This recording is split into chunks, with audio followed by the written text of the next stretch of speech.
क्या आपने कभी सोचा है कि आत्मा संसार में क्यों भटकती है? कौन सी शक्ति है जो जीव को जन्म मरण के अनंत चक्र में बांधे रखती है? और कैसे इन कर्मों से मुक्त होकर आत्मा अपने शुद्ध स्वरूप को प्राप्त कर सकती है? इन सभी गूढ़ रहस्यों का वैज्ञानिक और तात्विक समाधान मिलता है गोमटसार कर्मकांड। आचार्य नेमिचंद्र सिद्धांत चक्रवर्ती द्वारा रचित यह अनुपम ग्रंथ कर्मों के बंध, उदय, निर्जरा और मोक्ष मार्ग का विस्तृत विवेचन प्रस्तुत करता है। 8 मूल कर्म, गुणस्थान, कर्मों की प्रकृति, स्थिति, अनुभाग और प्रदेश। गोमटसार कर्मकांड के माध्यम से आत्मा और कर्म के शाश्वत विज्ञान को समझने की इस दिव्य यात्रा का प्रारंभ करें।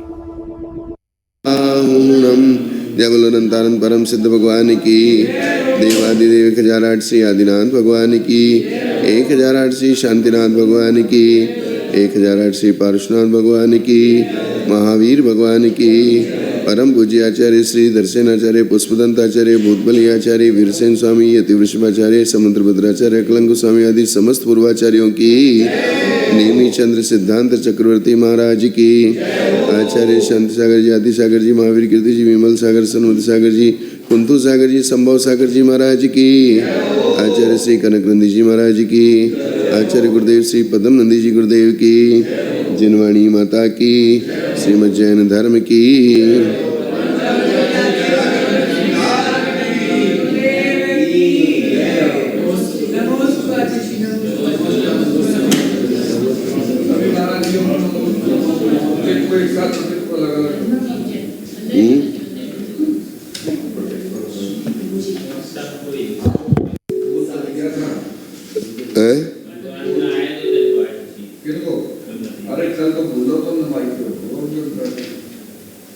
चलिए चालू करें।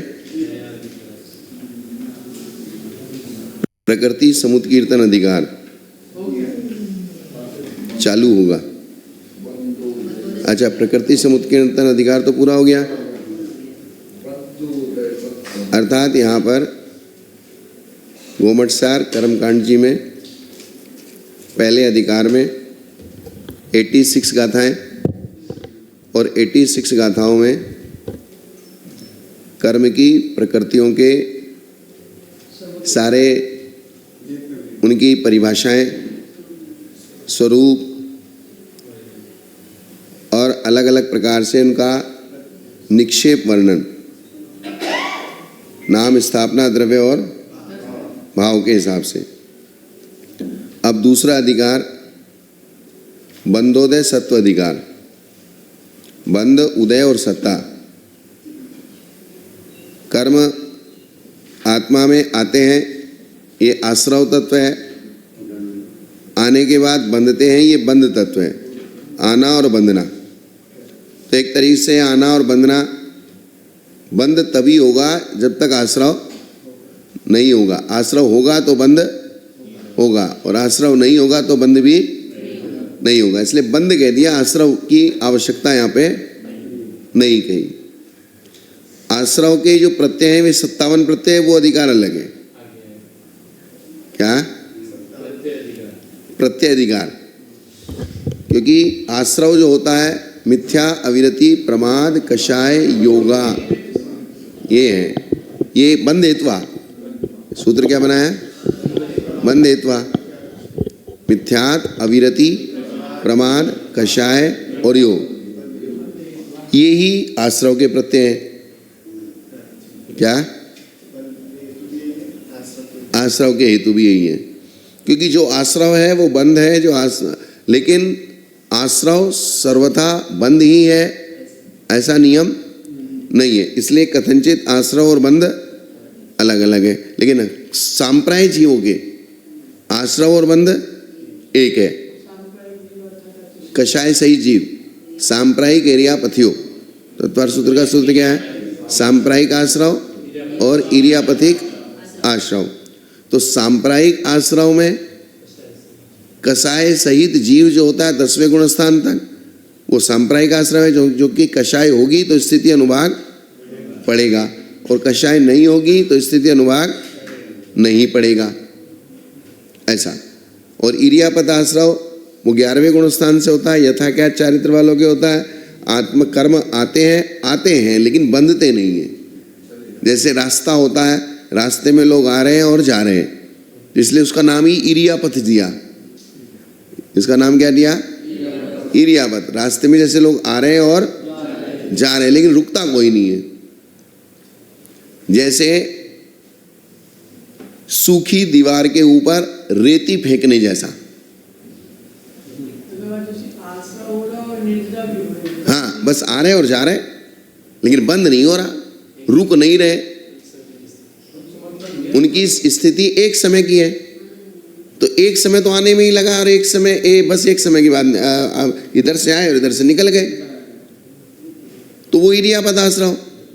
और सांप्रायिक आश्रम में जब कषाय होती है तो उसमें स्थिति अनुवाद पड़ता है, तो वो रुक जाएंगे। तो रुक जाना ही बंद है, रुक जाना क्या है? बंद है, ये बात है। हाँ, लेकिन वहाँ समय, जैसे हमारे समय प्रबद्ध आते हैं और समय प्रबद्ध जाते हैं, लेकिन तुरंत नहीं जाते। 11वें गुणस्थान में तुरंत उसी क्षण जाते हैं। क्या? उसी क्षण जाते हैं, अर्थात उसमें दो समय का भी बंध नहीं होता। जिस समय आते हैं उसी समय चले जाते हैं, इसलिए एक समय का आश्रय है वो, ये बात है। तो यहाँ बंध की बात चल रही है, तो यहाँ वो वाला बंध है जो आके आत्मा में रुकता है। तो बंध और फिर उदय, आत्मा में बंद हुआ तो आत्मा में स्टॉक में रहा तो उसका फिर वो टाइम जैसा उसका होगा तो वो उदय में भी आएगा। जैसे पेड़ से आम तोड़ के डब्बे में रख दिए तो वे पकेंगे तो फिर उनको निकाल के खाएंगे। क्या? पकेंगे तो पकने में कुछ टाइम लगेगा, तो फल देने में उनको पकने में टाइम लगेगा कर्मों को। तो एक पेड़ पे लगे पकते हैं और एक हम टाइम से पहले पकाते हैं। तो पेड़ पे जो लगे पक रहे हैं वे जो कर्म हैं वे जैसे टाइम से पक रहे हैं, और एक हमने तपस्या से पका दिए और उनको बाहर निकाल दिए, वो सविपाक और अविपाक भी वाली स्थिति हो जाएगी। ये बात है। अब वो बंदोदय, सत्य और सत्ता का मतलब स्टाक, ये तीन चीजें अलग अलग समझनी है।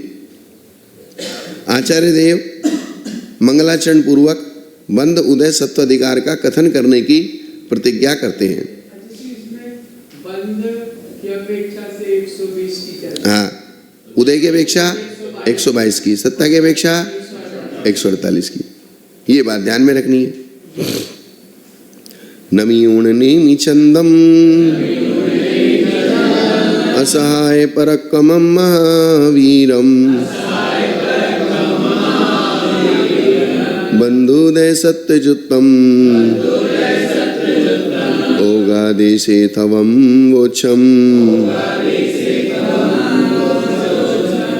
जिनका पराक्रम दूसरों की सहायता से रहित है। क्या?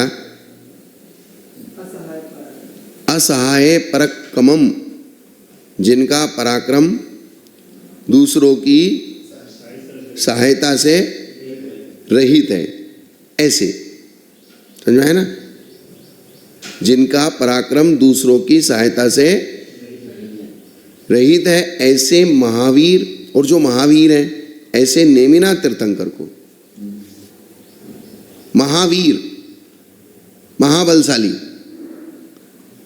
ऐसे नेमिनाथ तीर्थंकर को, अर्थात इन्होंने महावीर शब्द भी इसमें ले लिया और नेमिनाथ तीर्थंकर भी ले लिया, नमस्कार करके गुणस्थान और मार्गणा में बंद उदय सत्व का कथन करने वाले स्तव रूप ग्रंथ को कहूंगा। किसको कहूंगा? हाँ, स्तव।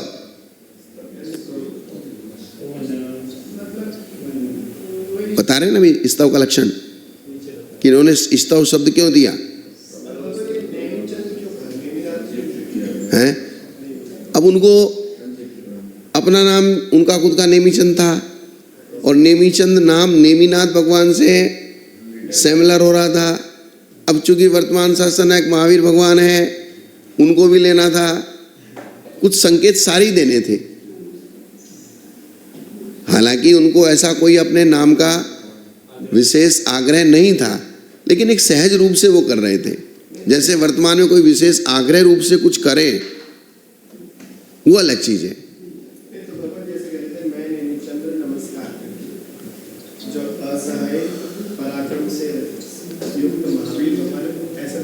कर सकते थे, कोई दिक्कत नहीं।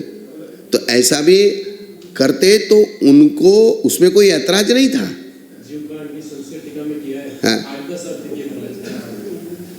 उसमें कोई बाधा नहीं है, क्योंकि जो वीतरागी साधु होते हैं उन्होंने नेमिनाथ को कर लिया, नेमिचंद्र को कर लिया, नेमिनाथ को नेमिचंद्र कह दिया, नेमिचंद्र को नेमिनाथ कह दिया, और नेमिनाथ को महावीर कह दिया, और महावीर को 24 भगवान कह दिया।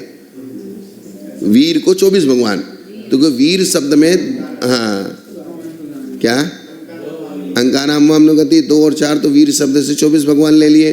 तो यानी कि जो वीतरागी हो चुके, अर्थात वे वीतरागी किस प्रकार के, नेमिचंद्र आचार्य वीतरागी ही थे। वो किस अपेक्षा से, क्योंकि वे शास्त्र के परंपराचार्यों के द्वारा कहे गए शास्त्रों को जैसा कहा गया वैसा का वैसा हमारे सामने रख रहे हैं, इसलिए उनको नाम वाम से कुछ लेना देना। ऐसे बहुत सारे आचार्य जिनका नाम ही नहीं मिला, तो वे शास्त्र आज शास्त्र तो है, लेकिन वो फिर संशय की दृष्टि में आ गए, क्योंकि नाम नहीं था। क्योंकि आचार्य ने इतनी वितरागता बरत ली कि कहीं भी अपने नाम का संकेत मात्र भी नहीं किया, तो वो भी एक समस्या का कारण हो गया। क्या,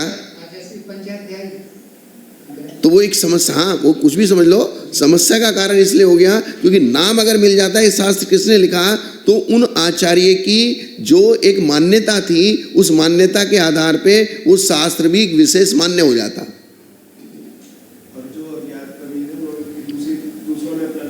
हाँ, और फिर दूसरों ने अपना नाम लिख के उसको कृति को आगे चला दिया प्रसिद्धि के लिए।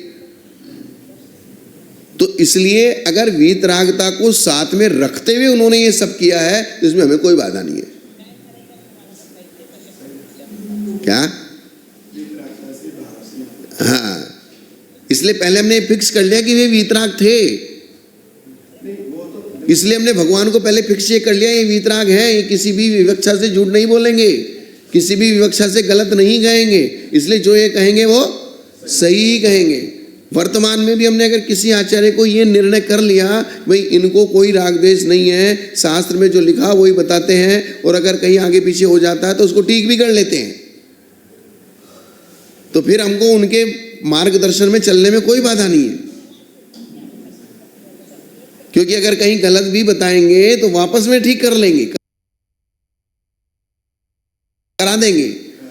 लेकिन कुछ आचार्य इस प्रकार के हो, एक बार मुंह से शब्द निकल गया तो उसको मान कचाए के चक्कर में आकर अगर उन्होंने वापस नहीं लिया और उसको ठीक नहीं कराया, तो वहां हमारा नुकसान हो जाएगा। वहां क्या हो जाएगा, हमारा नुकसान हो जाएगा। जैसे अर्थ करने वाला है, जो अनुवादक है, आचार्य श्री ने अनुवाद नहीं, जो अनुवादक है उनको तो भगवान दे देते हैं। लेकिन जो अनुवादक है, अनुवादक ने भी गाथा का जो अनुवाद किया है पूरा अपने मन से नहीं किया है, इसके ऊपर जो टीका लिखी गई है, क्या अभिप्राय, हमको जल्दी से अभिप्राय भी नहीं आता है कि आचार्यों के मन में क्या अभिप्राय था। इसमें जो कर्नाट वृत्ति टीका है केशव वर्णी जी की, गोमटसार कर्मकांड की और जीव कांड की, उस टीका के आधार से ही अनुवाद किए गए हैं, डायरेक्ट अनुवाद नहीं किए गए। जैसे तत्वार सूत्र के सूत्र हैं, तो सूत्रों का जो अभिप्राय है वो पूज्यपाद आचार्य ने खोला है, अकलंग स्वामी ने खोला है, विद्यानंद स्वामी ने खोला है, समंद्रभद्र आचार्य ने खोला है। अगर वे चार आचार्य इसके लिए मेहनत नहीं करते तो हमारी ताकत ही उस सूत्र का अनुवाद करते, उसका अभिप्राय समझते, ये चीज है। अब स्तव का लक्षण कहते हैं, शैलंगे कंगेंगा हय्यार हय्यार सवितरम ससंखेवम वर्णन सत्थम थय थुई धम्म कहा होई नियमेण, जिसमें सकल अंग का वर्णन विस्तार से हो या संक्षेप से हो, उस शास्त्र को स्तव कहते हैं।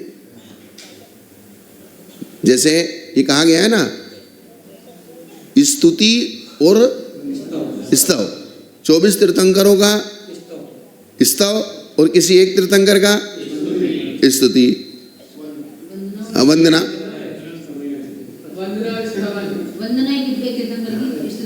वंदना एक तीर्थंकर की और स्तुति 24 तीर्थंकर की। तो स्तुति शब्द का ये स्तव शब्द लगा लो, या स्तव स्तुति कह दिया हमने। तो स्तव यानी कि बड़ा, स्तुति यानी कि छोटी, एक देश। तो वही चीज यहाँ बता रहे हैं कि सकल अंगों का वर्णन हुआ वो स्तव हुआ, और एक अंग का वर्णन हुआ वो स्तुति वंदना हुई। हाँ, तो जिसमें सकल मतलब सकल अंग 12 अंगों का वर्णन वो स्तव, 12 अंगों का वर्णन स्तव। अब वो वर्णन चाहे संक्षेप से हो और चाहे विस्तार से हो, लेकिन 12 अंगों का चाहिए। 24 तीर्थंकरों का नाम आपने चाहे संक्षेप से लिया और चाहे विस्तार से लिया। विस्तार से शंभु स्तोत्र में लिया गया और संक्षेप से थोसामी में लिया गया। क्या विस्तार से किस में लिया गया? स्वयं एक एक तीर्थंकर के लिए 5-5 श्लोक दिए गए, और थोसामी हम जिनवरे में एक एक श्लोक में 5-5 तीर्थंकर लिए गए।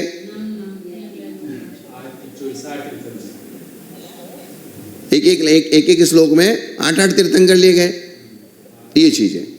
तो ये संक्षेप हो गया और वो विस्तार हो गया। और भी विस्तार हो सकता है। एक एक तीर्थंकर के लिए 10-10 पद्य बनाए गए, 20-20, 50-50, 100-100 पद्य बनाए गए। जैसे 48 पद्य मानदुंगाचार्य ने एक तीर्थंकर के लिए बना दिए, कल्याण मंदिर में 44 पद्य बना दिए।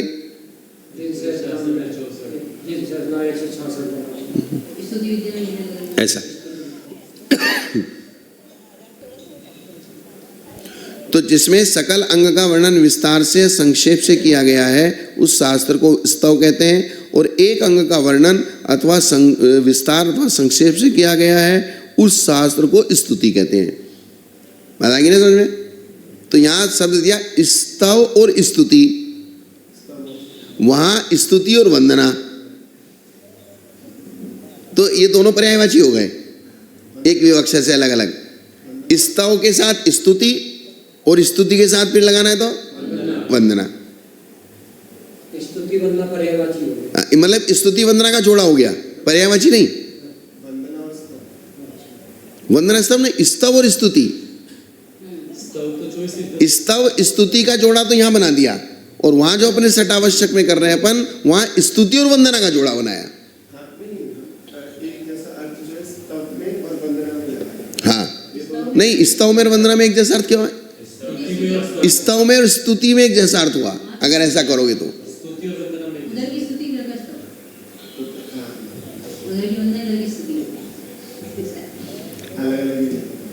हाँ, वो अलग अलग जोड़ा ही रखो, वही ठीक है। स्तव स्तुति, स्तुति वंदना, तो ये सिमिलर हुए और ये सिमिलर हुए। अब ये जो शब्दों को इस तरीके से इन्होंने कहा है कि यहाँ तो स्तुति को इन्होंने बड़ा कर छोटा कर दिया, और यहाँ स्तुति को छोटा कर दिया, यहाँ बड़ा कर दिया।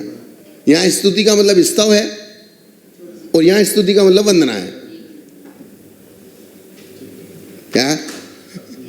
अब एक जगह स्तुति का अर्थ स्तव है और एक जगह स्तुति का अर्थ वंदना है। तो ये विवक्षा अभिप्राय अगर हम शब्दों के पीछे ही लगे रहेंगे तो सर्वथा शब्दों के पीछे तो शब्द ज्ञान तो हो जाएगा लेकिन अर्थ ज्ञान नहीं होगा,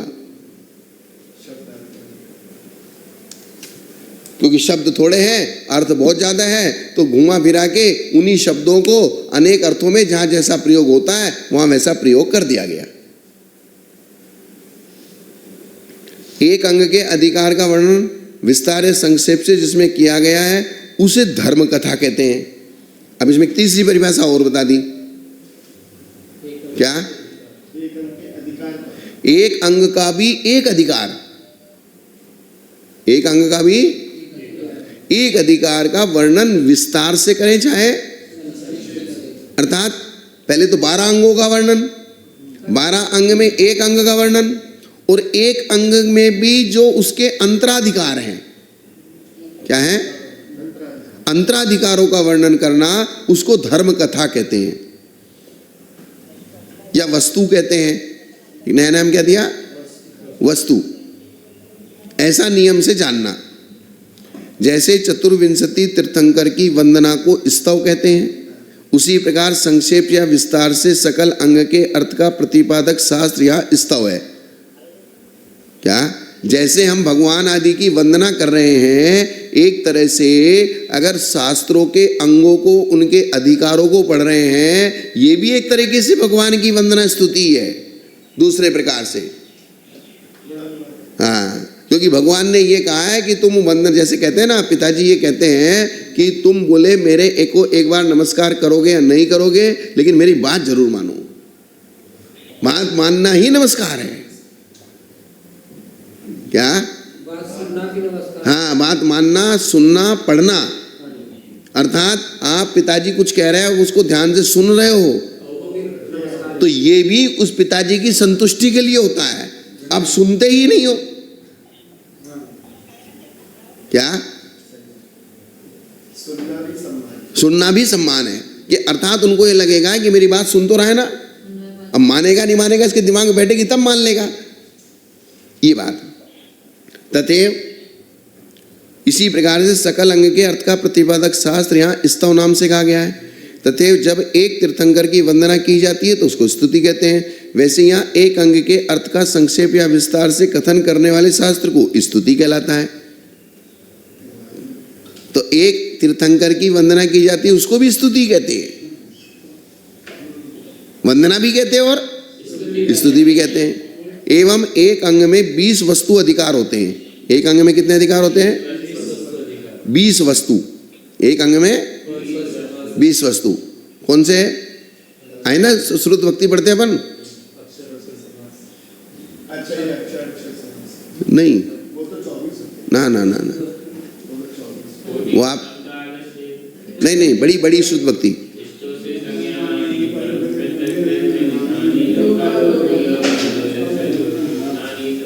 ऐसे तो पूरी पढ़नी पड़ेगी आपको।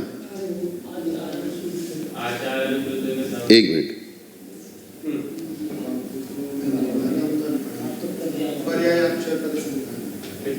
हाँ यही है शायद।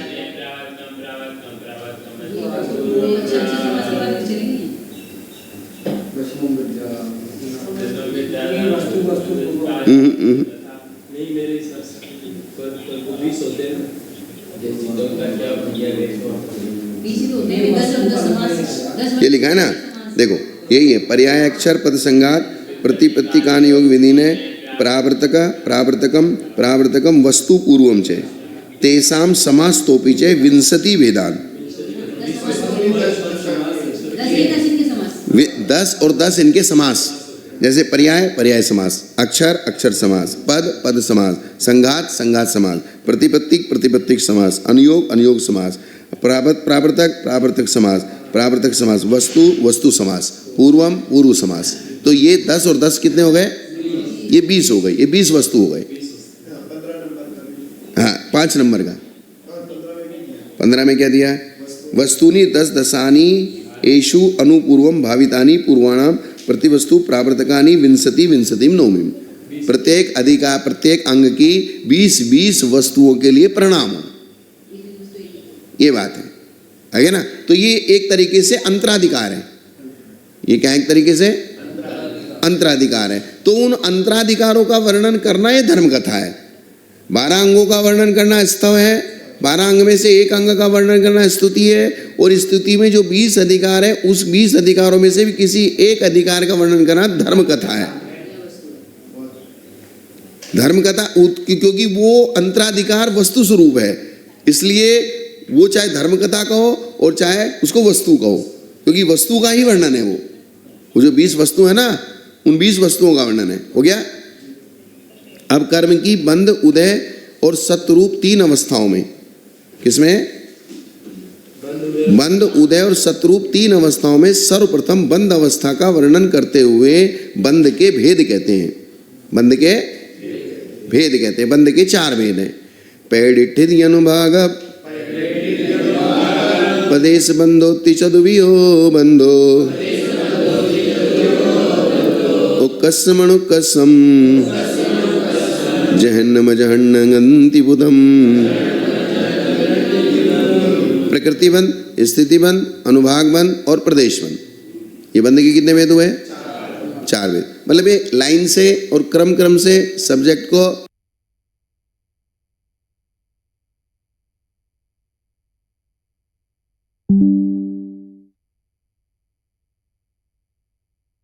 कहते जा रहे हैं।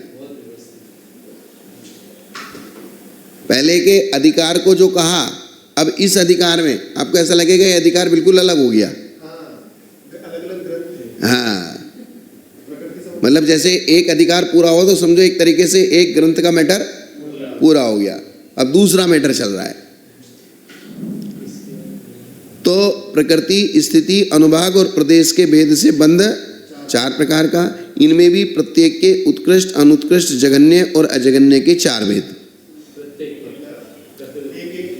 प्रकृति बंध, उत्कृष्ट, अनुत्कृष्ट, जघन्य, अजगन्य। स्थिति बंध, उत्कृष्ट, अनुत्कृष्ट, जघन्य, अजगन्य। अनुभाग बंध, उत्कृष्ट, अनुत्कृष्ट, जघन्य और अजगन्य। और प्रदेश बंध, उत्कृष्ट, अनुत्कृष्ट, जघन्य और अजगन्य। ये 4 हो गए। पौद्गलिक,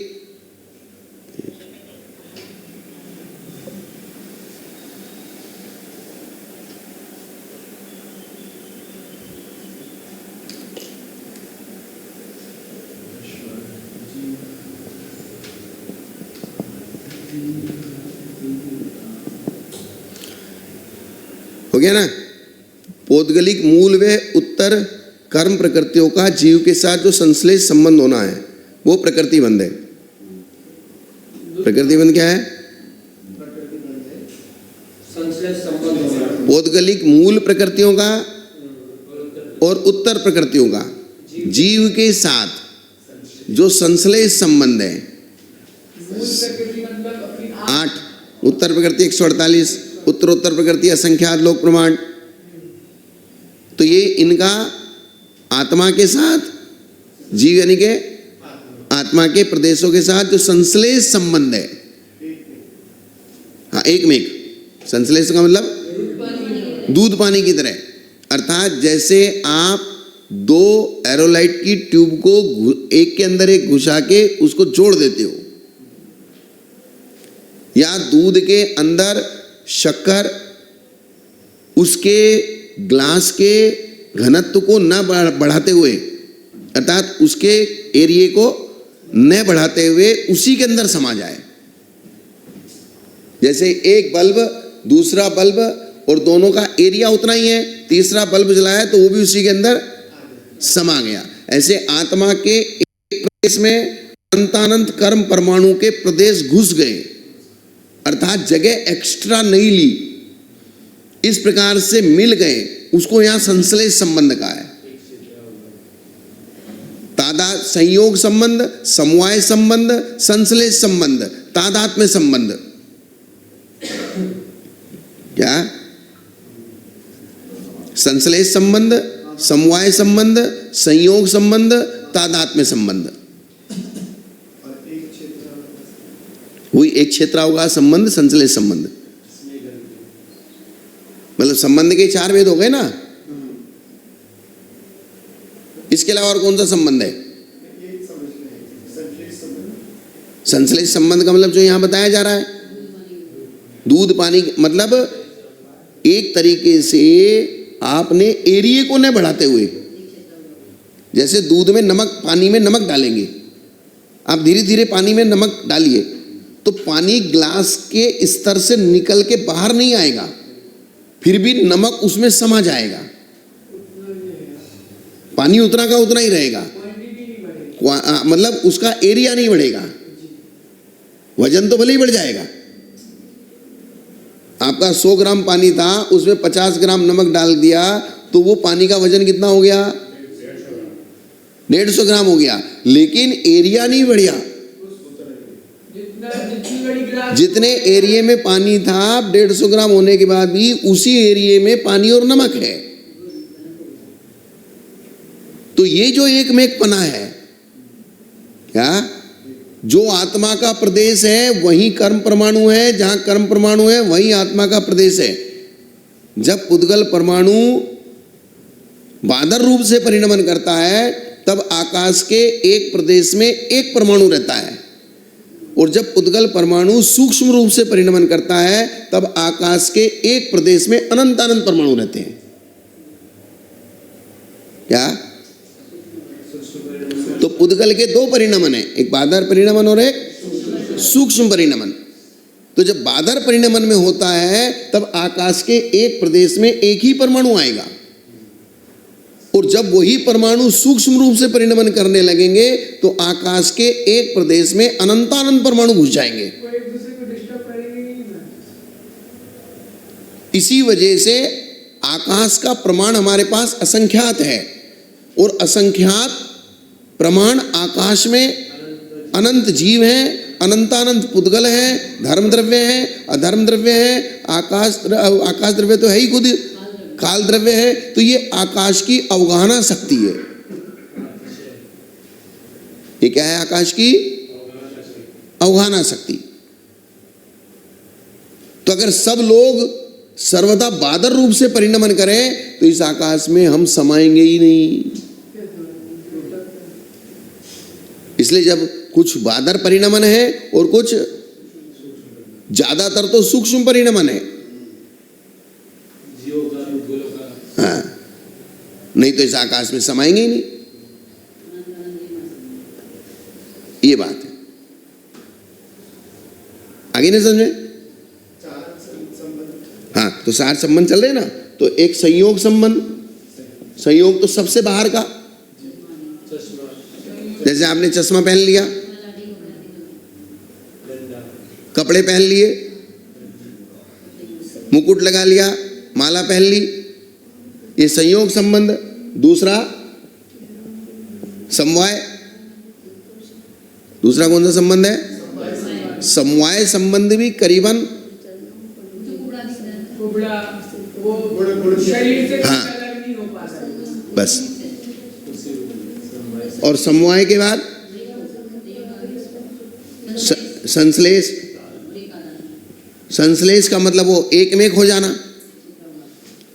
समवाय में तो अलग दिख रहा है, संयोग में बिल्कुल ही बाहर का है, और संश्लेष में एक में एक हो गया है, अलग नहीं दिख रहा है। संश्लेष में क्या हो गया? एक में एक हो गया, और तादात्म्य में उसी रूप है। हाँ, यहां तक ये तीनों ऊपर के जो है ये अलग अलग हो सकते हैं, लेकिन तादात्म्य संबंध से जो चीज हमारे अंदर जुड़ी हुई है, जैसे आत्मा का ज्ञान, क्या वो कभी भी अलग नहीं होता। गुण गुणी संबंध,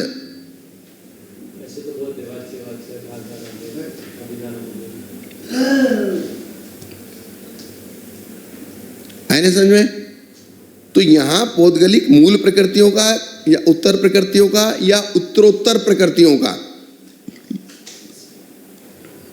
मूल प्रकृति का, उत्तर प्रकृति का या उत्तरोत्तर प्रकृतियों का आत्मा के साथ जो संश्लेष संबंध होता है वो प्रकृति बंध है।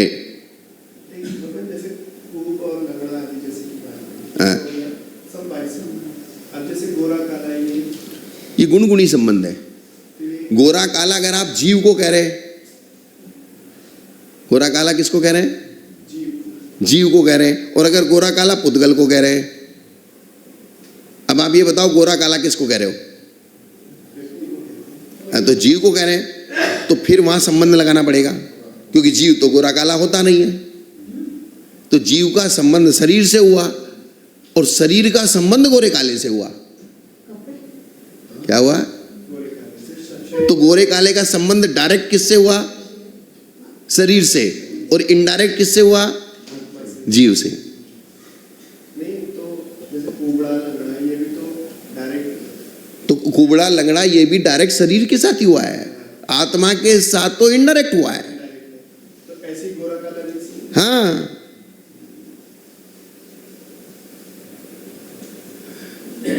तो जीव को गोरा काला कहना ये संबंध अलग है, और पुद्गल को गोरा काला कहना, तो पुद्गल को अगर गोरा काला कहोगे तो वो तादाद में संबंध में जाएगा, क्योंकि पुद्गल का गोरा काला वर्ण है, ये गुण है, और गुण पुद्गल से अलग नहीं किया जा सकता।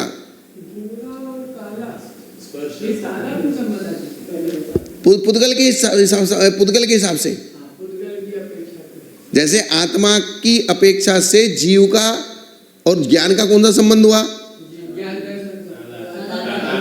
तादाद में संबंध है। तो पुद्गल की अपेक्षा स्पर्श रस गंध वर्ण का कौन सा संबंध हुआ? सीधी सी बात है।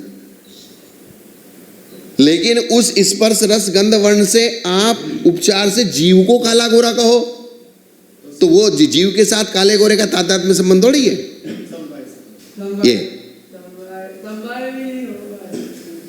शरीर का जो संबंध है, या जो ये आपको कुबड़ा है, काना है, ये जो शरीर से संबंध है, बात समझ में आएगी नहीं आएगी?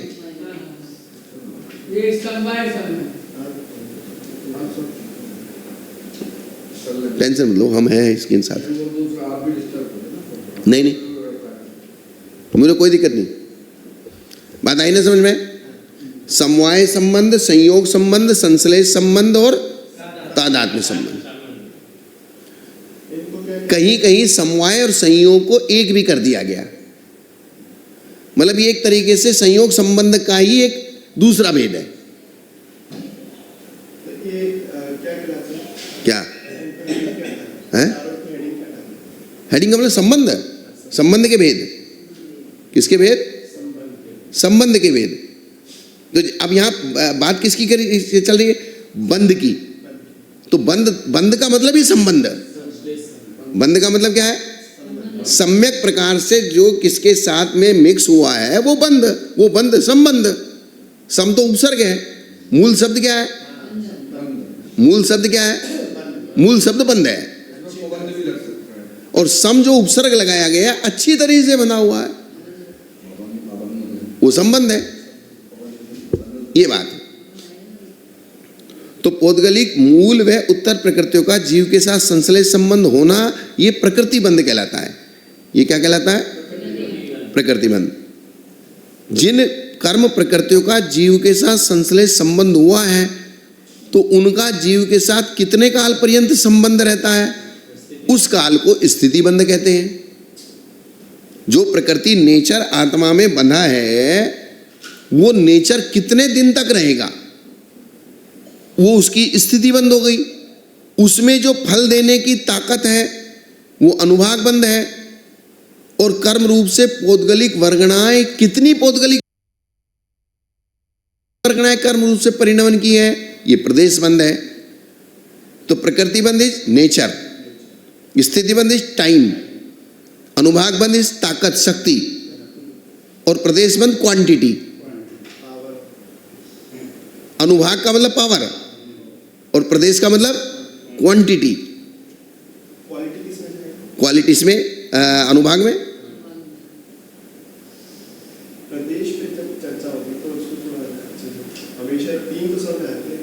प्रदेश, प्रदेश का मतलब वे जो सिद्धों के अनंत भाग और अभव्यों से अनंत गुणे, जो ये प्रमाण बताया, इतने कर्म परमाणु बंधते हैं, ये प्रदेश बंध है। हाँ, समय प्रबद्ध वाला। एक समय प्रबद्ध में कितने बंधते हैं? कितने बंधते हैं? सिद्धों के अनंत भाग, अभव्यों से अनंत गुणे, इतने बनते हैं। तो कितने? इतने। कैसा कर्म बंधा? ज्ञान को ढकने वाला बंधा, ये प्रकृति। प्रकृति मतलब स्वभाव। कितने टाइम तक बंधा?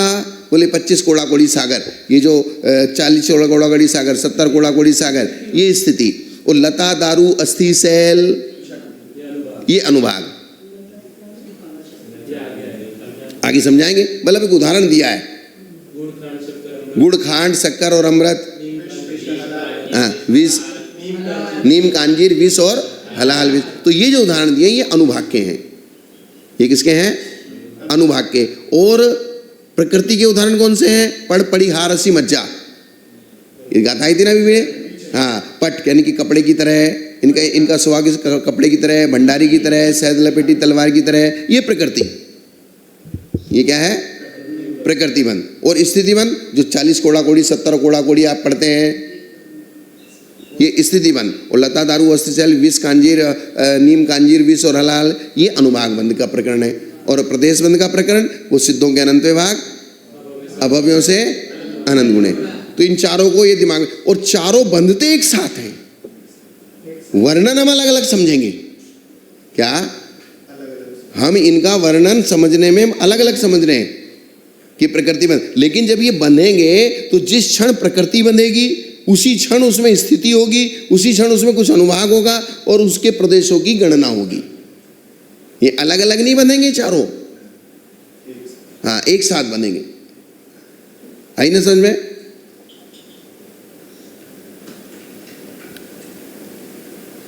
अब कर्मों के फल देने की शक्ति को अनुभाग कहते हैं, तथा कर्म रूप हुई पोदगल वर्गणाओं के प्रमाण। पोदगल वर्गणाओं का क्या? प्रमाण। प्रमाण का मतलब गिनती, क्वांटिटी।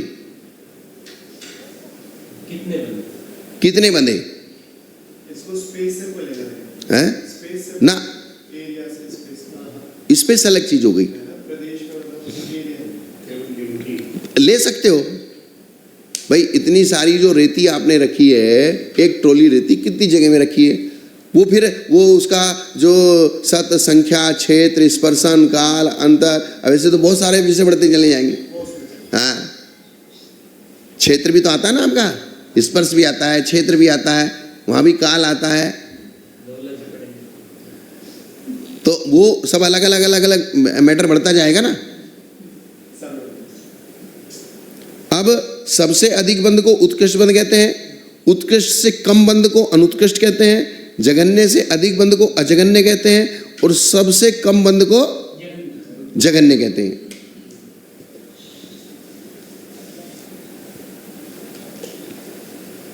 चारों के चार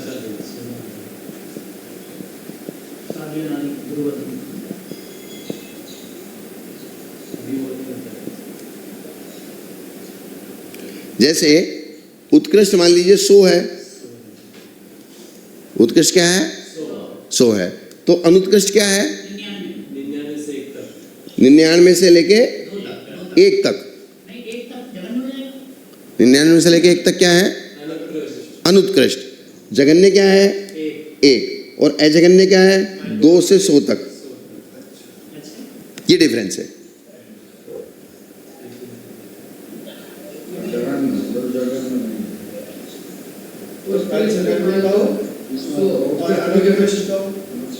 नहीं, डिफरेंस है ना। अजघन्य में उत्कृष्ट वाला पॉइंट आएगा, उत्कृष्ट भी तो अजघन्य में ही आएगा, जो जघन्य नहीं है वो सब अजघन्य।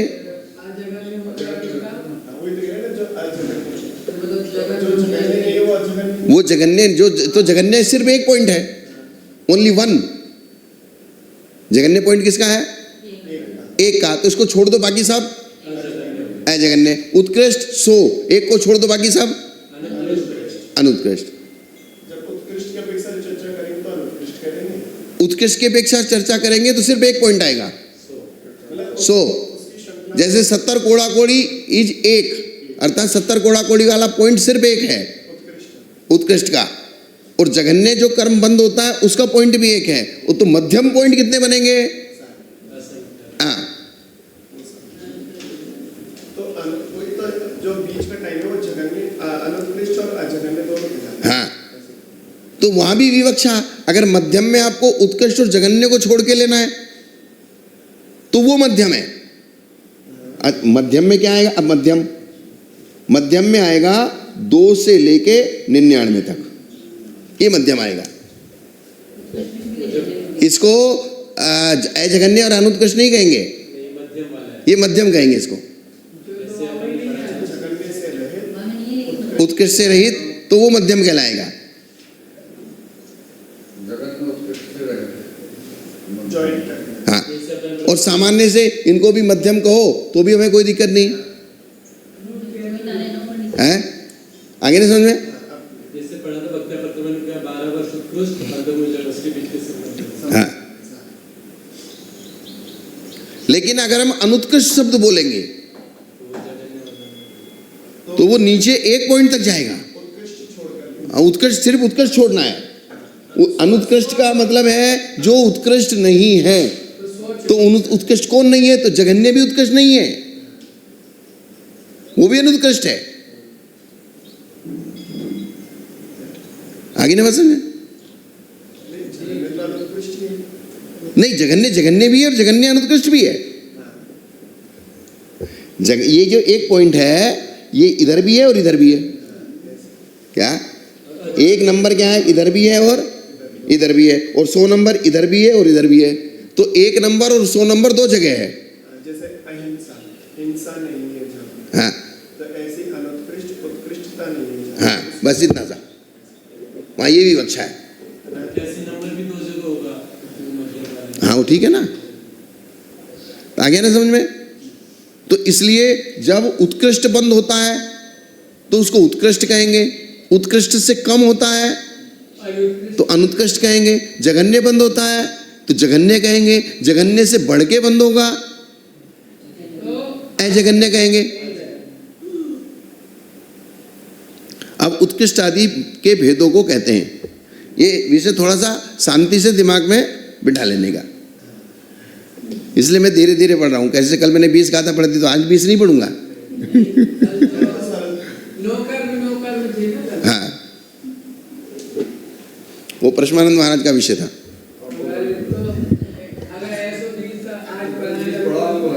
हैं?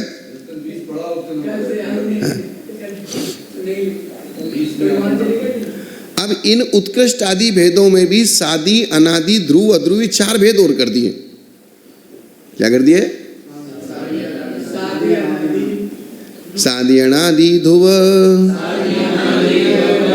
अध्रुवो वे बंधो दुजेठमादिषु नाणेगम जीवम पड़ी होगा देशे जहाँ जोगम। सादी, अनादि, ध्रुव और अध्रुव। अब क्या कर दिया? तो उत्कृष्ट में भी सादी, अनादि, ध्रुव, अध्रुव, अनुत्कृष्ट में भी सादी, अनादि, ध्रुव, अध्रुव, जगन्य में भी सादी, अनादि, ध्रुव, अध्रुव, और अजगन्य में भी सादी, अनादि, ध्रुव, अध्रुव। हाँ, चारों में लिखा ना। सादी, अनादि, ध्रुव और अध्रुव के भेद से उत्कृष्ट आदि भी 4 प्रकार के होते हैं। उत्कृष्ट, अनुत्कृष्ट, जगन और अजगन, यही 4 नहीं। हाँ, यही।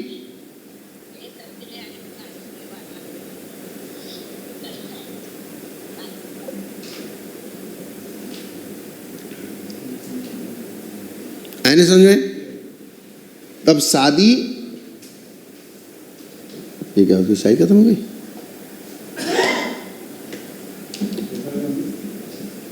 खुला छूट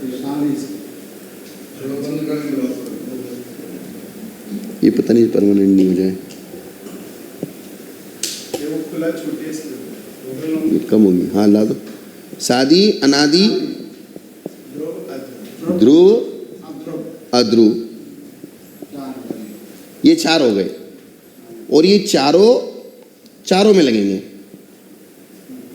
एक के 16 हो गए, प्रकृति के 16। तो प्रकृति बंध के उत्कृष्ट, अनुत्कृष्ट, जगन्य, अजगन्य और सादी, अनादि, ध्रुव और अध्रुव, वो सब चार्ट इस तरीके से बनाना पड़ेगा आपको। तो 16 हाँ, एक जैसे 4 प्रकृति बंध के सबसे पहले ये मूल 4, हाँ, और फिर ये उत्तर 4, हाँ। 4 जोड़ के 16। अब इनकी परिभाषा क्या है? जिसका बंध छूटकर पुनः हो वो सादी बंध है। क्या? हाँ, जैसे बंध विच्छुति हो गई बंध छूटने का मतलब क्या है? बंध विच्छुत्ति, और फिर वापस बंद होने लगे। जैसे आप मिथ्यात्व गुण स्थान में हैं, मिथ्यात्व गुण स्थान से चौथे गुण स्थान में गए तो मिथ्यात्व का बंध छूट गया। मिथ्यात्व का बंध क्या हो गया? छूट गया। तो छूटने के बाद वापस आप मिथ्यात्व में आए तो मिथ्यात्व का बंध वापस चालू होने लगा। तो अब जो नया मिथ्यात्व बंध हुआ वो शादी हुआ, क्योंकि इसकी शुरुआत हुई। जब तक आप सम्यक्त्व में नहीं पहुंचे थे तब तक मिथ्यात्व का बंध अनादि से हो रहा था, छूट के दोबारा नहीं हुआ। जब तक आप मिथ्यात्व में थे आपको प्रथमोपसम सम्यक दर्शन की प्राप्ति नहीं हुई, तब तक वो मिथ्यात्व का बंध कैसा कहलाएगा? अनादि कहलाएगा। और जब वो मिथ्यात्व का बंध सम्यक दर्शन में जाने के पश्चात वापस आएगा, अब उसका डिस्टेंस हो गया, तब तो नया हो गया। वो क्या हो गया? नया हो गया। स प्लस आदि, आदि से सहित। तो स का मतलब होता है सह। क्या होता है? सह प्लस आदि बराबर सादी। इसका जो है इसका लोप हो जाता है। क्या हो जाता है? लोप हो जाता है। जैसे सह संग बराबर सह संग, तो सह संग नहीं लिखते, लेकिन उसका जब संधि विच्छेद करेंगे तो क्या निकलेगा? सह संग।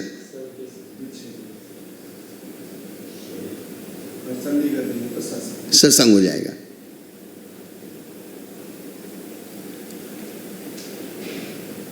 ऐसे ही आदि शब्द में अपन अन लगा देंगे। क्या लगा देंगे? अन लगा देंगे। तो अन प्लस आदि, तो जो जिसके शुरू में स्वर होता है वहां अन लगता है, और जहां व्यंजन होता है वहां अ लगता है। जैसे ज्ञान के लिए कहेंगे तो यहां अज्ञान लगेगा, यहां अनज्ञान नहीं लगेगा, क्योंकि यहां व्यंजन है। यहां क्या है? व्यंजन है, और यहां पे स्वर है, तो स्वर होगा तो अन लगेगा। इसको कहते हैं नए समास। कौन सा समास? निषेध अर्थ में। क्या? निषेध अर्थ में नए समास। तो नए जो शब्द है ये, इसका ये तो लोप हो जाता है, सिर्फ क्या बचता है? सिर्फ ना बचता है। तो नए को अगर उल्टा करेंगे तो अन हो जाएगा। नए को उल्टा करो तो नए में कितने शब्द हैं? दो। ये नए प्लस अ, तो इसको उल्टा करेंगे तो क्या हो जाएगा? अन हो जाएगा।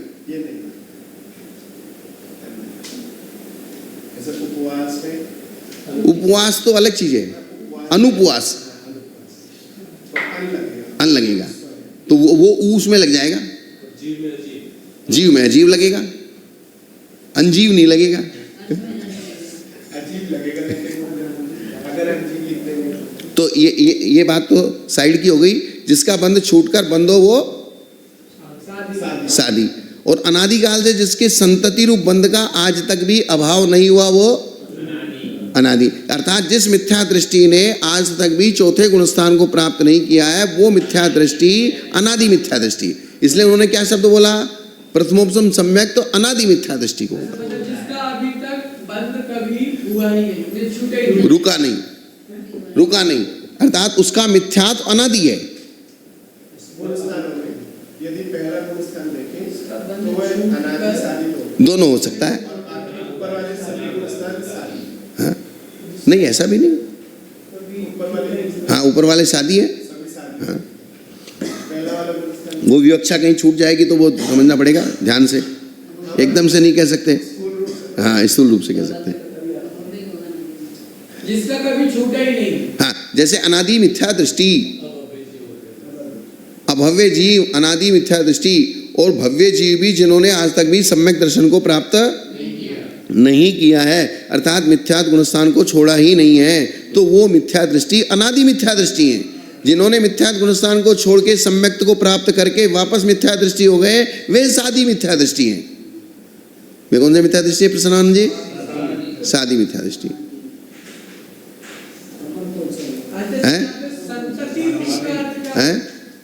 अपन पहली बात तो अगर मिथ्या दृष्टि है पहचान सकते नहीं, वो अवधि ज्ञान का विषय है। पंचम ज्ञान है,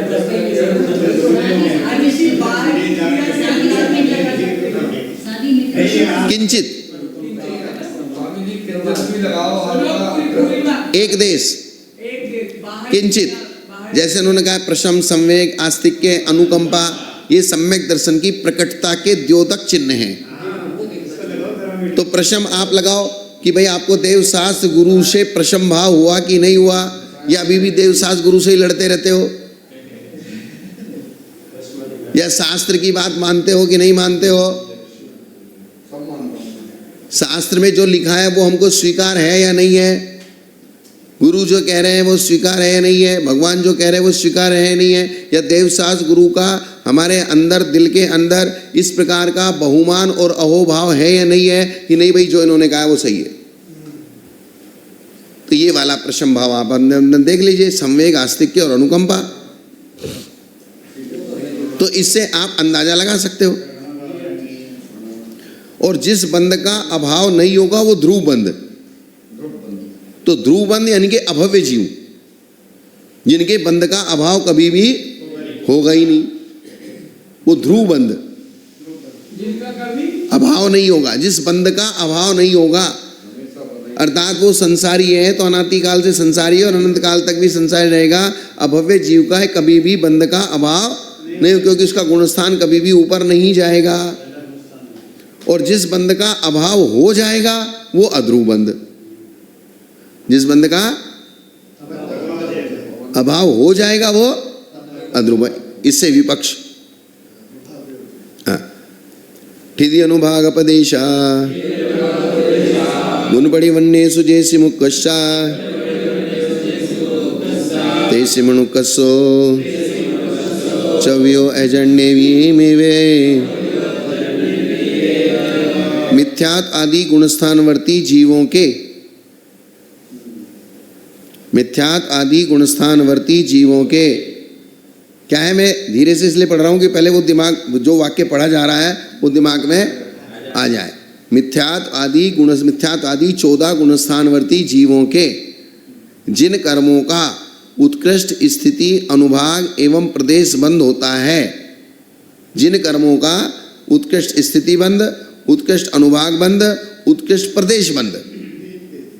हाँ, प्रकृति तो हो ही रहा है उसके साथ, प्रकृति तो उसके साथ है ही, प्रकृति इंक्लूड है, तो प्रकृति में ही तो उत्कृष्ट स्थिति अनुभाग होगा, प्रदेश होगा।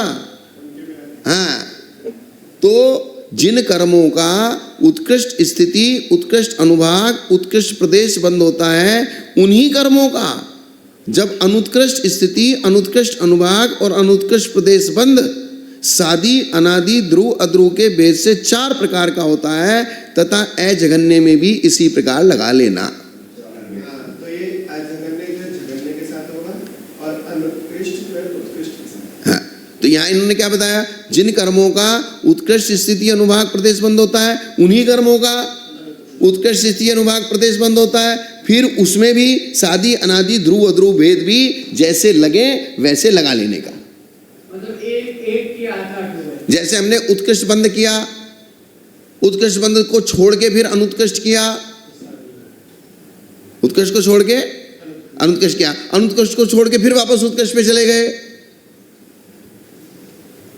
जैसे 70 कोड़ा कोड़ी का बंद किया तो कर्म तो हर समय बंद हो रहा है ना, हर क्षण बंद हो रहा है। तो 70 कोड़ा कोड़ी बंद किया, फिर उसके नीचे 69 कोड़ा कोड़ी बंद किया, या 60 कोड़ा कोड़ी बंद किया, 65 कोड़ा कोड़ी बंद किया, उत्कृष्ट के पास नीचे नीचे आते चले गए। तो वो फिर वापस आपने 70 कोड़ा कोड़ी बंद कर लिया, तो वो उत्कृष्ट वाला भी तो सादी अनादि हो गया। क्या, जिस प्रकार से हमने प्रकृति बंध को सादी अनादि सिद्ध किया कि मिथ्यात प्रकृति बंधी, फिर मिथ्यात छूटी तो सम्यक दर्शन हुआ, सम्यक तो से वापस मिथ्यात में आए तो मिथ्यात प्रकृति वापस बनने लगी। ऐसे उसका स्थिति बंध जो उत्कृष्ट बंधा, या अनुभाग बंध जो उत्कृष्ट बंधा फिर अनुत्कृष्ट हो गया, फिर उत्कृष्ट हो गया, कभी जगन्य बंध हो गया तो जगन्य बंध कहाँ होगा, द्वादश मूर्ता वेदनीय से, नाम गोत्रियो रष्टो शेषाणाम अंतर्मूर्ता। ये जगन्य बंध है, तो ये जगन्य बंध कहाँ होता है? छपक श्रेणी में, लास्ट में। तो फिर वो पुनरावृत्ति पुनरावृत्ति नहीं होगी उसकी। तो जिसके घटेगा उसके घटा लो, जिसके नहीं घटेगा तो इसने क्या ना यथा योग्य। उपसम से भी घटेगा। जिसके घटेगा उसके घटा लो, और जिसके नहीं घटेगा उसके ना घटाओ। तो भेद बता देने, साधी अनादि ध्रुव और अध्रुव। अब अध्रुव तो अभव्य के घटेगा। हाँ, ध्रुव किसको घटेगा? अभव्य को। तो बाकी के उसका भंग ही नहीं बनेगा। तो ये क्या कुछ ऐसी दो बंधनी है। देखो अब एक मिनट, मैं पहले विशेषार्थ पढ़ता हूँ, फिर बाद में समझाता हूँ उसको समरी रूप में। उपसम श्रेणी पर चढ़ने वाला जीव, उपसम श्रेणी पर 10वें गुणस्थान में गया। उपसम श्रेणी के भी 4 गुणस्थान होते हैं, 8वां 9वां 10वां 11वां। और छपक श्रेणी के गुणस्थान 11वें को छोड़ के 8वां 9वां 10वां और 12वां। तो छपक श्रेणी वाला वापस नहीं आता है, और उपसम श्रेणी वाला क्या करता है? वापस आता है। इसलिए उसके ये भेद बनेंगे। और जो वापस नहीं आता वो सीधा आगे आगे जाएगा। तो 10वें का डायरेक्ट 12वें में जाके तो नहीं, वो 10वें से सीधा 12वें में जाएगा, और ये 10वें से 11वें में जाके वापस आएगा। लौटेगा। तो अब उपसम श्रेणी पर चढ़ने वाला जीव 10वें गुणस्थान में गया, वहां उच्च गोत्र का उत्कृष्ट अनुभाग बंद हुआ। 11वें गुणस्थान में क्या हुआ? क्योंकि विशुद्धि ज्यादा है, तो 11वें गुणस्थान में उच्च गोत्र का उत्कृष्ट अनुभाग बंद किया। क्या किया? क्योंकि जैसे जैसे विशुद्धि बढ़ेगी, प्रशस्त प्रकृतियों में अनुभाग बढ़ेगा, और अप्रशस्त प्रकृतियों का अनुभाग घटेगा। श्रम सागर जी, जैसे जैसे विशुद्धि बढ़ेगी, तो जो हमारी बंधने वाली प्रकृतियां हैं, शुभ प्रकृतियां, उनमें अनुभाग बढ़ेगा, और अप्रशस्त प्रकृतियों में अनुभाग। तो नहीं तो विशुद्धि का मतलब क्या रहा? और जैसे जैसे हमारा संकलेश बढ़ेगा, अशुभ प्रकृतियों में अनुभाग बढ़ेगा, और शुभ प्रकृतियों का अनुभाग घटेगा। तो जो नई बन रही है उसमें भी ऐसा होगा, और जो सत्ता में पड़ी है उसमें भी ऐसा होगा। क्या समझ आ रहे ना? जो नई बन रही है उसमें भी प्रशस्त प्रकृतियों का अनुभाग बढ़ के बंधेगी, और अप्रशस्त प्रकृतियों का अनुभाग घट के बंधेगी। और जो सत्ता में पड़ी हुई प्रकृति है, किसमें? सत्ता में पड़ी हुई प्रकृतियां हैं, उनमें भी अनुभाग क्या होगा? प्रशस्त प्रकृतियों का अनुभाग बढ़ेगा, और अप्रशस्त प्रकृतियों का अनुभाग घटेगा। संकलेश परिणाम, विशुद्धि और संकलेश, इसका मेजरमेंट कैसे कर लेने का? विशुद्धि और संकलेश। उपसम श्रेणी पर चढ़ने वाला जीव 10वें गुणस्थान में गया। उपसम श्रेणी पर चढ़ने वाला जीव कहाँ गया? ध्यान से सुनो। उपसम श्रेणी पर चढ़ने वाला जीव कहाँ गया? 10। वहां उच्च गोत्र का बंध उत्कृष्ट अनुभाग बंद हुआ, क्योंकि 10वें गुणस्थान की विशुद्धि बहुत ज्यादा है। तो उच्च गोत्र क्या है? पुण्य प्रकृति है। पढ़ाया था ना प्रश्नानंद जी, पुण्य प्रकृति और पाप प्रकृति। तो पुण्य प्रकृति का अनुभाग बंद बढ़ के हुआ। पश्चात वो 11वें गुणस्थान में गया, और 11वें गुणस्थान से वही जीव वापस 10वें गुणस्थान में आया। अब उसी 10वें गुणस्थान में जो उच्च गोत्र का बंध होगा वो अनुत्कृष्ट होगा। गुणस्थान होगा वही है,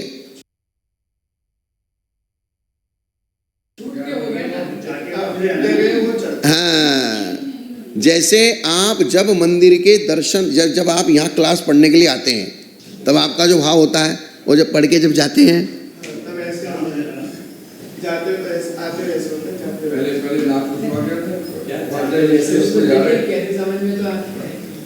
है ना?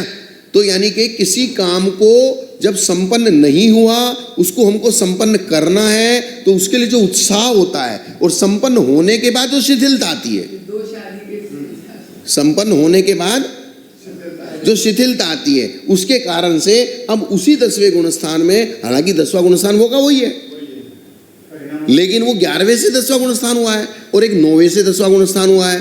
तो अब जो उच्च गोत्र का अनुभाग बंद होगा वो अनुत्कृष्ट होगा। अर्थात एकदम जगन्य पे नहीं चला जाएगा, अर्थात उत्कृष्ट से कुछ थोड़ा कम होगा।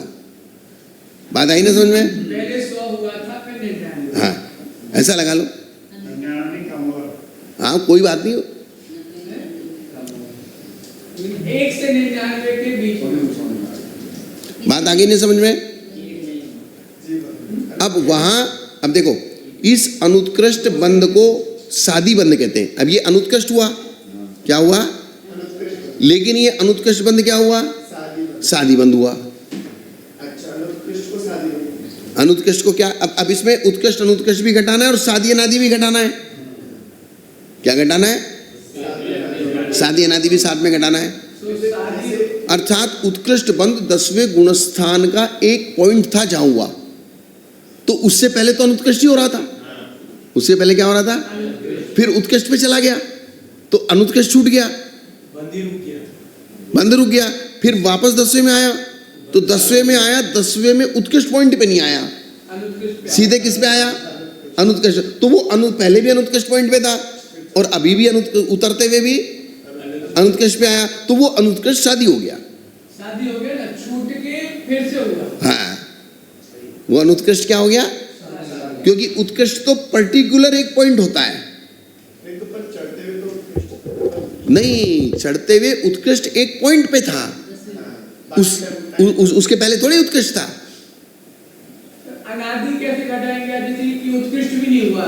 नहीं, जैसे अनुत्कृष्ट है, वो जो अनुत्कृष्ट है वो अनादिकाल से ही चलता रहा। जिसने अब तक आज तक उपसम श्रेणी नहीं चढ़ी, कुछ अलग हुआ नहीं। जिसने आज तक उपसम श्रेणी नहीं चढ़ी, उत्कृष्ट पॉइंट पे नहीं पहुंचा, उसके अनादि बंध है।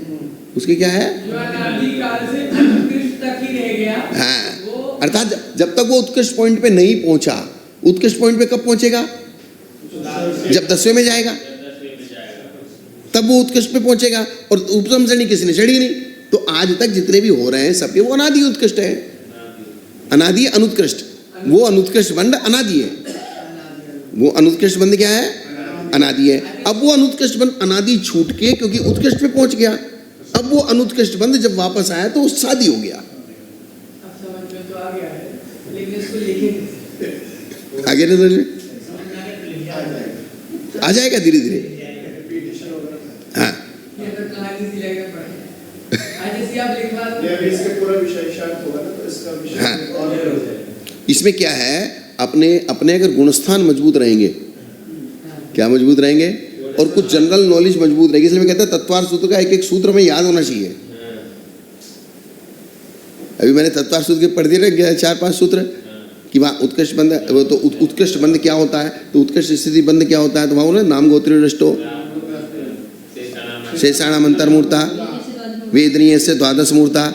तो ये छपक श्रेणी के उत्कृष्ट जघन्य स्थिति बंध है, और उपसम श्रेणी में इससे दुगने होते हैं। जैसे 12 मूर्त के 24 मूर्त, 8 मूर्त के 16 मूर्त, और 1 अंतर्मूर्त के 2 अंतर्मूर्त।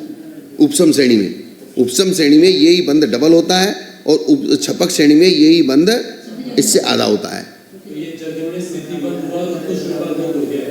ऐसा इसलिए उपसम का नाम लिया, क्योंकि उपसम में उतरना है ना, तो शादीपना किस में घटेगा?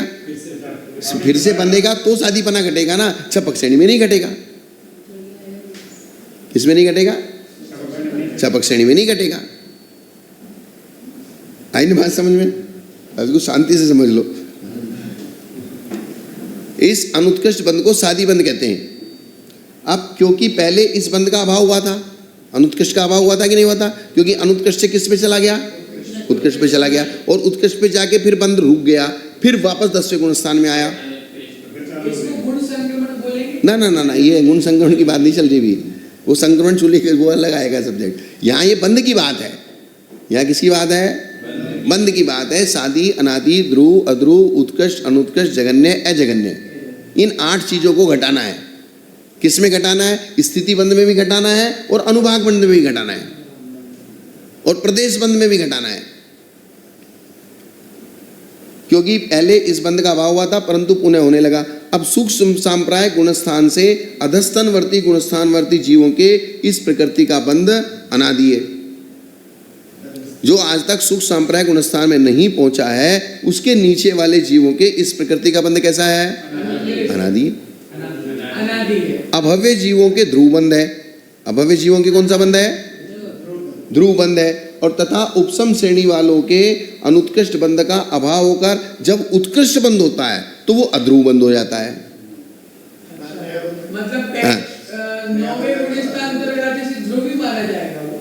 हाँ, तो इस एक तो अध्रुव की विवक्षा ये है कि वो अभव्य के होता है। अध्रुव की एक विवक्षा क्या हो गई? ध्रुव की। ध्रुव की एक विवक्षा क्या हो गई? अभव्य के हो गया। और एक छूट के होना, ये भी इन्होंने अध्रुव बंध के गिनती में लिख दिया। हाँ, ऐसा अपन 9वें 10वें गुणस्थान को उपसम और छपक मिली की अपेक्षा उसका एग्जांपल ले रहे हैं, क्योंकि ध्रुव और अध्रुव तो भव होगा तो अभव्य जीव 9वें गुणस्थान नहीं, वो तो ध्रुव बंध एक जो तो अध्रुव बंध हो गया ना, अध्रुव का ना, तो अध्रुव तो भव्य की होता है ना। अध्रुव किसके होता है? भव्य के। इन्होंने कहा अभव्य जीवों के ध्रुव बंध है। अभव्य जीव कितना है?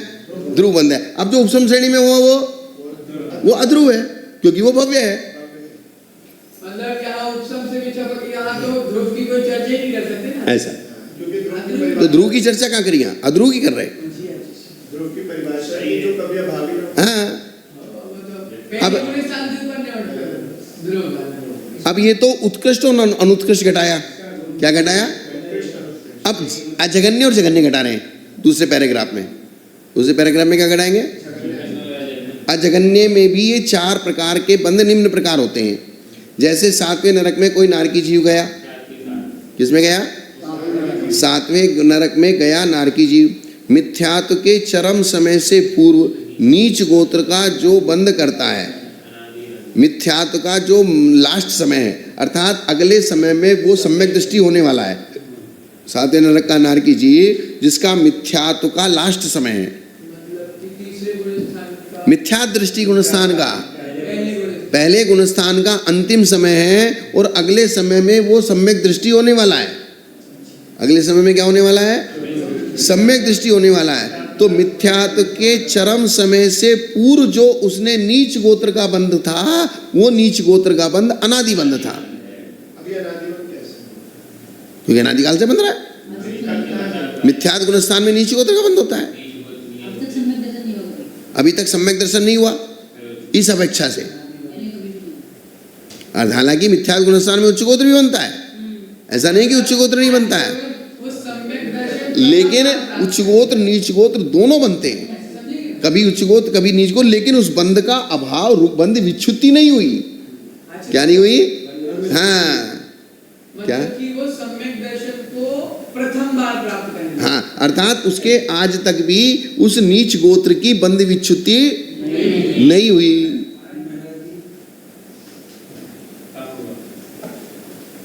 तो नीच गोत्र का जो बंध करता है वो अनादि बंध है। तथा वही जीव फिर प्रथमोपसम सम्यक्त के अभिमुख हुआ। उसने मिथ्यात्व के चरम समय में नीच गोत्र का जघन्य अनुभाग बंद किया। मिथ्यात्व के चरम समय में क्या किया? नीच गोत्र का जघन्य अनुभाग बंद किया।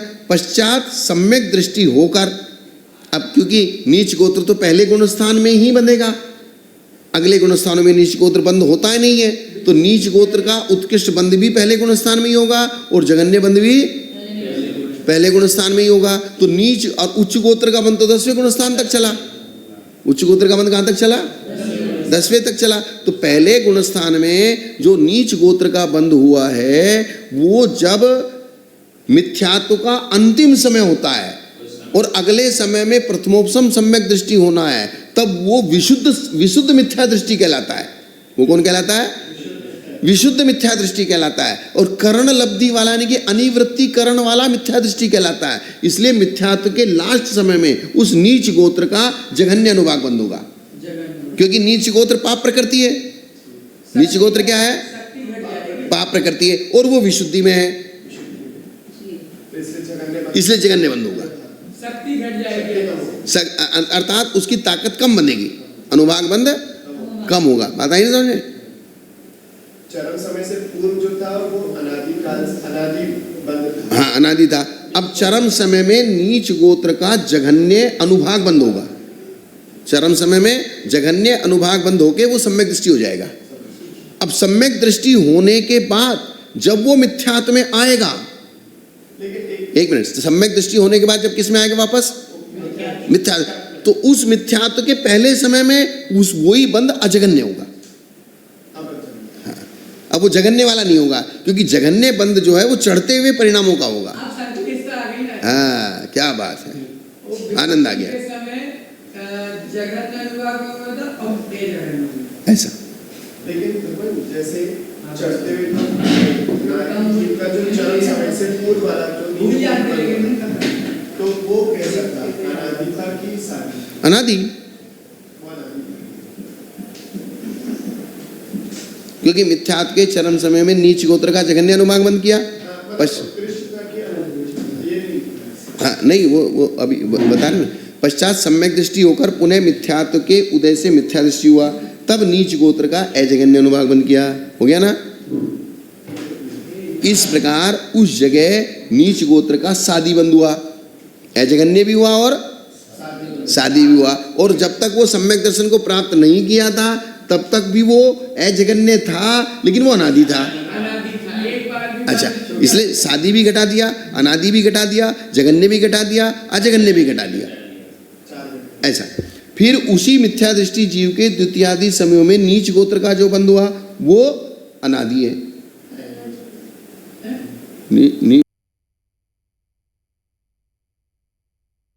है? अनादि लिखा ना?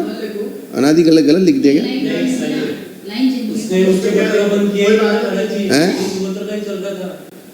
जगन्य अनुभाग किया पर नीच गोत्र का ही किया था ना। हाँ। तो उच्च गोत्र का कोई हुआ ही नहीं उसके। इस प्रकार उस जगह नीच गोत्र का चरम समय था उसमें उत्कृष्ट था, जगन्य, और उसके बाद जो अब आ रहा है वो अजगन्य हो गया। हाँ। आपने बताया था ना कि जो पहले वाले तो सब अजगन्य तो था ही पहले, जो हाँ। उत्कृष्ट में उत्कृष्ट था ही, तो वो रिपीटिशन हो गया। हाँ। अनादि थोड़ी हुआ। और वो पहले से ही हो रहा था। लेकिन अनादि नहीं हुआ ना। अनादि होने के लिए नीच गोत्र जो था वो अनादि हमारा है, इसमें बता रहे हैं। सातवें गुणस्थान नीच गोत्र का ही बंद होगा। कौन से गुणस्थान में? सातवें नरक में। सातवें नरक में वह अनादि तथा अनादि कैसे लिखा है इन्होंने? ये द्वितीयादि समय में ले रहे ना, उससे पहले वाला उसमें पहले भी वही था ना नीचे। अभी लाल। अच्छा, नहीं, वही इस प्रकार उस जगह नीच गोत्र का सादी बंद है। फिर उसी मिथ्या दृष्टि जीव के जो सादी बंद हुआ, उसी मिथ्या दृष्टि जीव के वो जो नीच गोत्र का बंद है वो सादी ही तो होगा, अनादि कैसे हो जाएगा? वो नीचे तो पहले भी बन रहा था। तो लेकिन शुरुआत तो नहीं हो गई ना। पहले बन रहा था, पहले सम्यक दृष्टि हो गया तो वो बंद छूट गया, अब पुनः मिथ्या दृष्टि होगा तो बंद। नहीं नहीं नहीं नहीं नहीं नहीं नहीं नहीं, चौथे गुणस्थान में तो उच्च गोत्र का बंद चालू हो जाता है ना। चौथे गुणस्थान में क्या होता है? अब उच्च गोत्र से वापस नीच गोत्र पे आएगा तो वो नीच गोत्र क्या कहलाएगा? सादी कहलाएगा। अनादि कैसे कहलाएगा? तो लेकिन अनादि लिख दिया ना यहाँ। नहीं कर दो नहीं, इसको इसको इसको इसको समझने की कोशिश बात है। पहली लाइन में लिखा है ना, जो बंद करता है वो अनादि बंद, सबसे पहली लाइन। हाँ, तो वो उसी की अपेक्षा से लेना है जो चरम। नहीं नहीं नहीं जितना भी नीच नहीं, गोत्र- जब सम्यक दर्शन को प्राप्त कर लिया तो सम्यक दर्शन को प्राप्त करने के बाद वो उच्च गोत्र का बंद करने लगा, तो नीच गोत्र का बंद विच्छुत्ति हो गई। नीच गोत्र क्या हो गया? बंद, यानी कि नीच गोत्र का बंद रुक गया। बंद रुकने के बाद जब वापस नीच गोत्र का बंद होगा तो वो नीच गोत्र का बंद सादी कहलाएगा कि अनादि? सादी कहलाएगा। ये कहने का मतलब है। अनुभाग शक्ति की अपेक्षा से नहीं भगवान, ये तो एक टाइप से दो प्रोसेस हो सकते हैं शायद, जो कि या तो एक प्रोसेस है कि कार्य की अपेक्षा से छूट करके वही वाला कर्म छूट कर बन रहा है तो शादी अनादि वाला सिस्टम, और एक हो सकता है कि जब जब वो उस समय पर आएगा वो उस समय पर वो अनादि शादी कहलाएगा। ऐसा नहीं अनादि कैसे करेगा? क्योंकि इसमें रिपीट हो रहा है कि वो लौट करके द्वितीयादिक समूह में जो नीच को बंद कर रहा है अब वो अनादि, और यही बात ऊपर में लिख दी कि उससे चरम समय से पूर्व जितना भी नीच गोत्र बंद है वो अनादि है। ऊपर तो उसको सम्यक दर्शन ही नहीं हुआ ना। तो चरम से लिखा है ना, चरम से मिथ्यात्व के चरम समय से पूर्व। उस गति के सप्तम नरक की पर्याय तो पहले से नहीं थी ना। ये साधन की बात है। चलो इसको और समझेंगे, उसको और चिंतन करके आओ, इसको और समझने की बात है।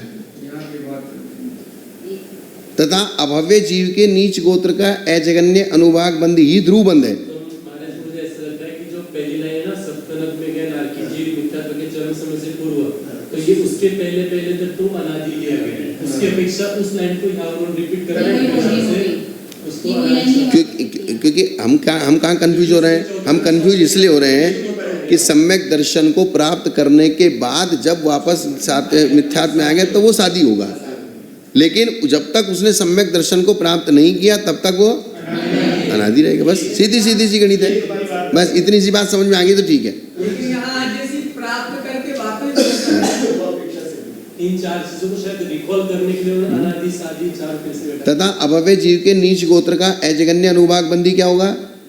ध्रुवबंध। जो उसके अजगन्य अनुभाग बंद हो रहा है नीच गोत्र का अभव्य जीव के, लेकिन चूंकि वो अभव्य है इसलिए वो ध्रुवबंध भी है और अजगन्य भी है। और अजगन्य को छोड़कर जब वो जगन्य को प्राप्त हुआ तो वहां वह बंध अध्रुव है। अजगन्य को छोड़कर जगन्य को प्राप्त हुआ तो वो बंध क्या हो गया? अध्रुव हो गया, क्योंकि अजगन्य को छोड़ के जो जगन्य को प्राप्त होगा वो भव्य जीव ही होगा। वो कौन होगा? भव्य। और भव्य जीव की, क्योंकि जो सम्यक दर्शन को प्राप्त करने के सन्मुख है वो कौन होगा? भव्य जीव होगा, इसलिए वो अध्रुव होगा। इसलिए वो क्या होगा? अध्रुव होगा। इस प्रकार अजगन्य नीच गोत्र के अनुभाग बंध में सादी अनादि ध्रुव अध्रुव चार भेद हैं। अन्यत्र भी जहाँ जैसे संभव हो वहाँ वैसा अन्य बंधों में भी सादी अनादि ध्रुव अध्रुव चार प्रकार के बंध घटा लेना। अर्थात जहाँ संभव हो, जरूरी नहीं कि सब जगह सब भेद संभव हो, जहाँ जितने घटेंगे उतने घटा लेना, जो नहीं घटेंगे उनको छोड़ देना। तो प्रकृति बंध में उत्कृष्ट आदि चार भेद नहीं है। अब इसलिए इन्होंने तीन ही लिए, स्थिति अनुभाग और प्रकृति। तो जो नेचर है बस वो है, तो वो स्थिति अनुभाग की अपेक्षा ही उत्कृष्ट अनुत्कृष्ट जगन्य हो जाएगी। शेष स्थिति अनुभाग और प्रदेश बंध में उत्कृष्ट भेद आदि घटा लेना चाहिए, इसलिए प्रकृति को छोड़ दिया। उसका वर्णन नहीं करेंगे। अब यहाँ इस स्थिति में, अनुभाग में और प्रदेश बंध में जगन्य अजगन्य उत्कृष्ट अनुत्कृष्ट सादी अनादि ध्रुव और अध्रुव, तो इनको कॉम्बिनेशन बना के घटाना पड़ेगा। क्या करना पड़ेगा?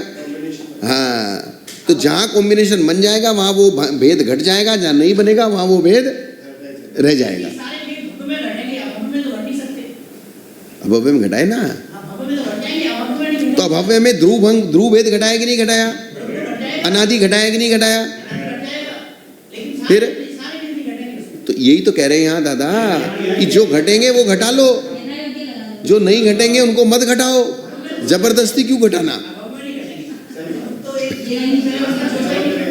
है?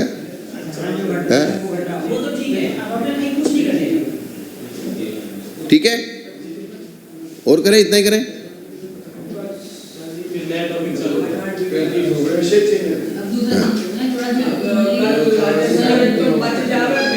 हाँ ठीक है ना, बचाओ।